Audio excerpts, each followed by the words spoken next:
Hello, আসসালামু আলাইকুম। আমাদের প্রতিদিন এখন তরকারি তরকারিটা নেই, খালি ডিম খাওয়া হচ্ছে। আর ডিমের দাম এখন একটু কম, তো প্রচুর গরম, তো ডিমের দাম এখন কম। কালার ডাউন, বড়ি, জিরা, রসুন, পেঁয়াজ সব কিছু দিয়ে আমি একবারে তেল দিয়ে দেবো। ভিতরে বেগুন আছে, আলু আছে, পাতাকপি আছে, দিয়ে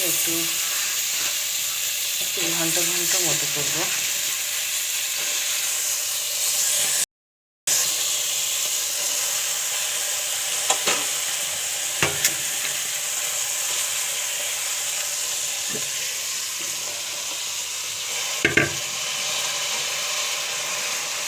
এত হিট হয়েছে, এখনও নেচ্ছে না, খুব হিট হয়েছে, এখনও নেচ্ছে না। একটু গড়াইনি।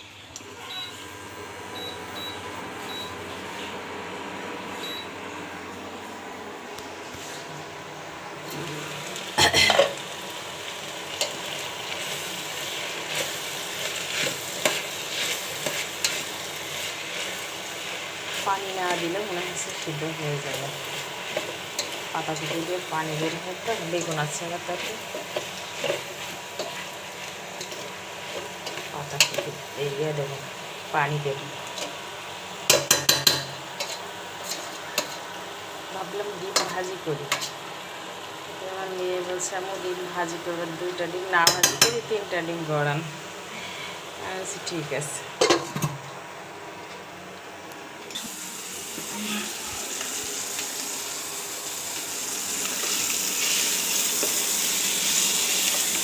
আজকে শুধু ডিমটা গড়াই রাখছি, ভিতরে কিছু দিলাম না,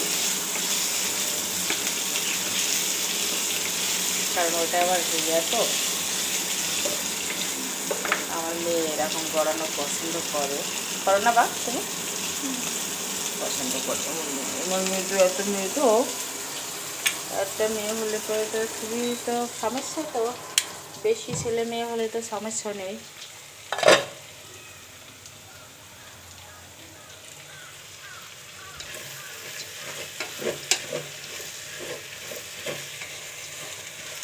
বাবা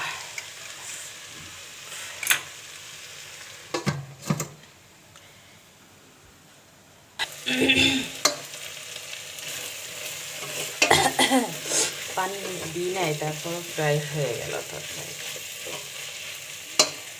মনে হচ্ছে একটু লেগে গেছে,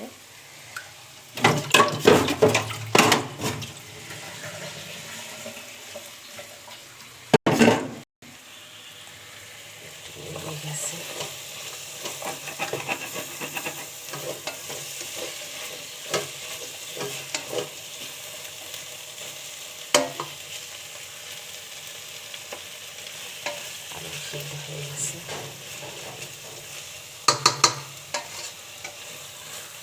আমি ভাবছি জালনায় আর কি বসে,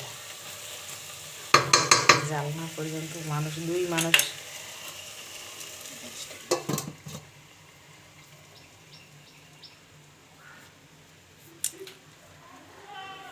আমার ডিমটা হয়ে গেছে, এই ডিমটা হলেই করবো। একটু পিরিসের উপরে উঠায় ফেলো মা, আমি দরকার এটার ভিতরে ভাত খেয়ে নিচ্ছি। ডিমটা উঠাই ফেলা। কালকে বিশাল এক ইতিহাস, আমার এই যে পাগল আমার বাদশাকে মারিছে, হেভি মারিছে। মারার পরে আমার বাদশাকে আমি এই জায়গায় রাখতাম, এই জায়গায় না রেখে কাল সারাদিন বাদশা ছিল এখানে আর রাজা ছিল এখানে। কাল ওর এরকম সাজা হয়েছে, সাজা মাজা দিয়ে মেয়ে নিয়ে তো নিজেরই কষ্ট লাগছে, কষ্ট লেগে পরে আবার বাচ্চাকে রাত 9টার পরে বাচ্চাকে এখানে দিয়েছি। আবার যদি ও কখনো আমরা ঘুমাই গেলে যদি আবার মারে এখানে রাখলে পারে ওই বিছানার উপর থেকে এসে, তাই আবার ওখানে রেখেছি। আর ও এখানে আসবেই না। আমি কালকে বকা দিয়েছি, মায়েরও দিয়েছি, বাচ্চাকে এমনভাবে কামড়ায় ধরেছে, ছাড়তেই ছিল না। আমার ছেলের গায়ে এই জায়গাতে খুব লাগিছে, জান আমার খুব লাগা লাগছিল ওরে বিটটা।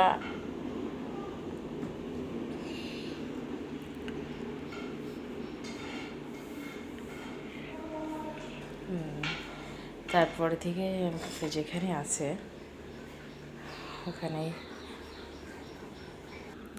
যেখানে রাজা সারা রাত এখানে ছিল। এমনি আমার রাজা খুব রাগের বেশি, খুবই রাগ ওর ভিতরে, দেখলে বোঝা যায় না, ওকে দেখলে বোঝা যায় না যে রাগের।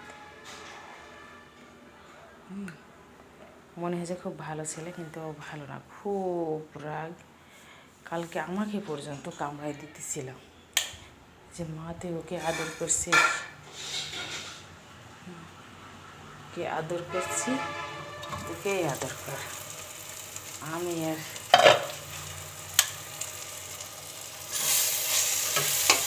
আদরের ভিতরে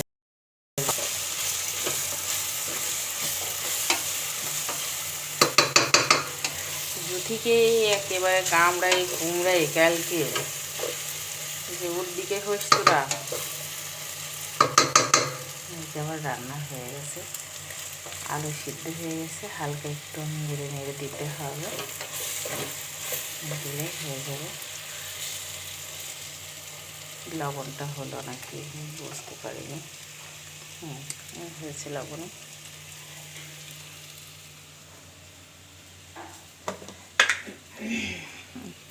হালকা একটু তাও দিলাম লবণ।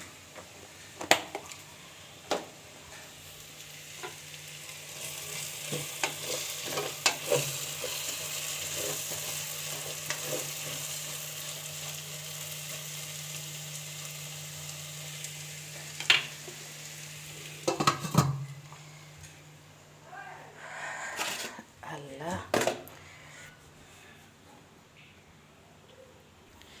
ভিডিও এই পর্যন্তই শেষ করে দিচ্ছি। আপনারা সবাই ভালো থাকেন, সুস্থ থাকেন। আমি মনে করলাম ফ্রিজটা বেছে দেওয়া থাক, ফ্রিজ মেয়ে খুব কষ্ট পাচ্ছে ফ্রিজ বেচার কথা শুনে। আমার হচ্ছে টিভি আর ফ্রিজটা, কালকে 2টা মহিলা আসছিল কেনার জন্যে, তখন আমি বলছি যে না থাক, আর মেয়ে খুব কষ্ট পাচ্ছে ফ্রিজ আর টিভির বেচার কথা শুনে, সেই জন্য আর বেচছি না। কারণ এই ফ্রিজ টিভি এটা সেটার জন্যই ঘর ভাড়া বেশি দেওয়া লাগে।